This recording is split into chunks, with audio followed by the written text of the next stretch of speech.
बच्चे को उसकी दादी ने मार दिया, जान से मार दिया। देखिए, इस तरह की खबरें जब सामने आती हैं तो कहीं ना कहीं हम सोचने पर मजबूर हो जाते हैं कि बच्चे तो बड़े प्यारे होते हैं, खासकर अपने दादा दादी को तो बहुत ही ज्यादा प्यारे होते हैं। फिर ऐसा क्या आ गया, ऐसी कौन सी सिचुएशन आ गई कि एक बच्चे को अपनी दादी जो है, एक दादी ने अपने 14 महीने के बच्चे को मार दिया। दरअसल एक खबर निकलकर सामने आ रही है जहां पर एक माँ बच्चे को दादी के पास छोड़कर जाती है। माँ इसलिए दादी के पास छोड़कर जाती है कि मुझे बाहर मार्केट में कोई काम है, आप बच्चे को घर पर रख लीजिए। और इसी के तहत जो है, जब बच्चे को वो घर छोड़कर जाती है तो दादी बच्चे को बहुत प्यार से रखती है, पर बच्चा अचानक भूख लगने पर रोना शुरू कर देता है। जब बच्चा रोना शुरू करता है, दादी बहुत प्रयासों के बाद भी जब उस बच्चे को चुप नहीं करा सकी तो दादी ने गुस्से में आकर उस 50 वर्ष की महिला ने उस बच्चे को गाल पे, कान पे, गले में, हाथों में, बाजुओं में और टांगों पर जो है वो दांतों से काट दिया। यानी कि जब दांतों से काटा, उसे बहुत सारे थप्पड़ मारे तो वो बच्चा जो है वो अपनी आखिरी सांसें लेते हुए इस दुनिया से चला गया। उस बच्चे ने अपना दम तोड़ दिया। देखिए, छोटे बच्चे को वो दांत के निशान उसकी बॉडी में इस तरह से छप गए थे जिस तरह से आपकी बॉडी में टैटू के निशान छप जाते हैं। बिल्कुल इसी तरह जब माँ घर में आई, माँ ने बच्चे की लाश पड़ी देखी। वो महज 14 साल का नवजात बच्चा, जो कि 14 महीने का नवजात बच्चा, जो कि माँ अपनी दादी के पास छोड़कर गई थी, इस जो है सेटिस्फेक्शन के साथ कि दादी उसका ध्यान रखेगी और मैं कुछ ही समय में मार्केट से लौट आऊंगी अपना काम निपटा के।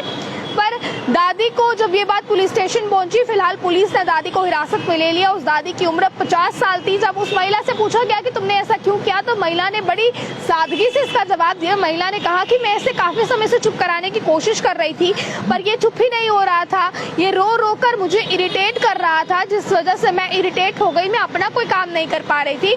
मैं कब से इसे चुप कराने की कोशिश कर रही थी, पर बावजूद इसके भी ये चुप नहीं हो रहा था। जिसके बाद मैंने गुस्से में आकर इसे थप्पड़ लगाए। जब थप्पड़ों से भी ये चुप नहीं हुआ और रोने लगा तो मैंने गुस्से से आकर इसे दांत से काट दिया। यानी कि दांतों से काटा, गले पर, गाल पर, बाजुओं पर, पेट पर और टांगों पर। गुस्से से कई जगहों पर लगभग 10 से 12 दांतों से काटे हुए की निशान जो है वो बच्चे के बॉडी पर पाए गए। 14 महीने का वो छोटा सा बच्चा था। जिसके बाद पुलिस ने मामला दर्ज कर लिया और उस दादी के खिलाफ जो है वो कार्रवाई की। जब दादी के खिलाफ कार्रवाई की तो फिलहाल अभी मैं आपको बता दूं, मेरठ की खबर सामने आ रही है। 50 वर्षीय महिला को अपने 14 महीने के पोते की हत्या के आरोप में गिरफ्तार कर लिया है।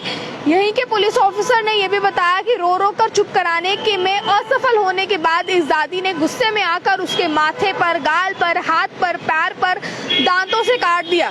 उसे कई बार थप्पड़ मारे, जिस वजह से बच्चे की मौत हो गई। हैरान कर देने वाला ये मामला सामने आया है। आप लोग किस तरह से देखते हैं इस मामले को? ये सुनने के बाद जो है वो एक मन के लिए इंसान जो है वो ये सोचने में मजबूर हो जाता है कि बच्चे को चुप कराने के लिए ये कौन सा तरीका, और वो भी तब अगर कोई न्यूली मदर ऐसा करे तो समझ आता है कि उसे बच्चे पालने का एक्सपीरियंस नहीं है। पर जब दादी ने ऐसा किया, वो भी तब जब उनकी उम्र 50 साल थी और वो भी तब जब उनके खुद के बच्चे थे। तो किस तरह से आप लोग इस खबर को देखते हैं? आपकी उस पर क्या राय है? आप लोग अपनी राय पर रखिएगा कमेंट बॉक्स में। देखते रहे आप पॉलिटाइम्स। मुझे कैमरा पर्सन गुलशन को दीजिए इजाजत।